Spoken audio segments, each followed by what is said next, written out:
అందరికీ నమస్కారం అండి. శైలజ వినిపించే కథల ఛానల్కు స్వాగతం. ఈరోజు మనం ఎంవివి సత్యనారాయణ గారు రచించిన పోరు నష్టం అనే కథను విందాం. ఈ కథ 2012 నవంబరు చందమామలో ప్రచురింపబడింది. వాళ్ళిద్దరూ ఒకే ఇరుగు పొరుగున ఉంటారు. ఇద్దరిలో ఒక ఆయన ఎంతో ధనవంతుడైతే రెండో వాడు మామూలు చిన్న రైతు. ధనవంతుడి విలాసవంతమైన భవంతికి కొద్ది ఎడంగా రైతు కూడా ఒక పెంకుటిల్లు కట్టుకున్నాడు.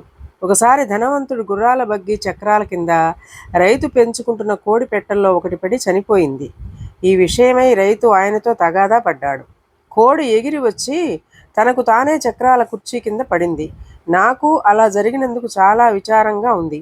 ఆ కోడికి ఎంత ధర కడతావో కట్టు, సంతోషంగా చెల్లిస్తాను అన్నాడు ధనవంతుడు. రైతు పౌరుషంగా తల విదిలించి, మీ దయాధర్మ భిక్ష నాకు అక్కర్లేదు అన్నాడు. ధనవంతుడు అప్పటికప్పుడు వేరే కోడిపెట్టెను తెప్పించి రైతుకు అందించాడు. అయినప్పటికీ రైతులో కోపం ఏమాత్రం శాంతించలేదు. పనిలో పనిగా అతడికి ఆ ఊరి తలారి ఒకడు తోడయ్యాడు. ధనవంతుడి కుటుంబం గ్రామాంతరం పోయినప్పుడు తలారి ఆ రైతుకు ఒక ఉపాయం చెప్పాడు. ఇదే తగిన సమయం. పొరుగురు నుంచి పని మనుషులను రప్పించి ఆయన ఇంట్లో పెంచుకుంటున్న తోటను నాశనం చేయించు అన్నాడు తలారి.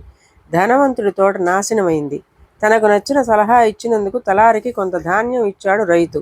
ధనవంతుడికి తన తోట నాశనమైపోయినందుకు విపరీతమైన దుఃఖం కలిగింది. తలారి ఆయన్ని కలుసుకుని, తోట ఇంతకు ముందు ఎలా ఉందో అలా పెంచుతాను, తమకి తోచినంత డబ్బు ఇప్పించండి అన్నాడు. ధనవంతుడు తేరుకున్నాడు. తలారి తమ మనుషులతో తోటకు పూర్వవైభవం తీసుకువచ్చాడు. అందుకుగాను అతడికి బహుమతి బాగానే ముట్టింది. తలారి తరచుగా ధనవంతుడి భవంతి ముందు కనిపించేవాడు. రైతుకు ఇది మనస్తాపం కలిగించేది. తోట పాడు చేయించింది రైతేనని తలారి ఎక్కడ బయట పెడతాడోనని కలవరపడేవాడు. తలారి కనిపించినప్పుడల్లా ఏదో ఒక వస్తువు ముట్ట చెబుతూ వచ్చాడు రైతు. తలారికి కూడా రైతు భయం పూర్తిగా అర్థమై అతడిని పీడించడం ప్రారంభించాడు. రైతు బికారి అయిపోయాడు. ఇలాంటి సమయంలో రైతును ధనవంతుడు తన ఇంటికి పిలిపించాడు. రైతు ఆయన్ని కలిసే సమయానికి ధనవంతుడి తోట పాడు పెట్టిన పని మనుషులు అక్కడే ఉన్నారు. రైతు చాలా గాభరా పడిపోయాడు. ధనవంతుడు అతన్ని కూర్చోమని చెప్పి ఒక కుర్చీ చూపించాడు. తరువాత, కంగారు పడకు, నీ కోడి పెట్టె చనిపోయింది. దాన్ని దృష్టిలో పెట్టుకుని నా మీద పగ పెంచుకున్నావు. మన ఇద్దరి మధ్య మరింత నిప్పు రగిలించి తలారి తన పబ్బం గడుపుకుంటున్నాడు. తోట బాగయింది. తర్వాత అతడు నా గుమ్మం తొక్కింది లేదు.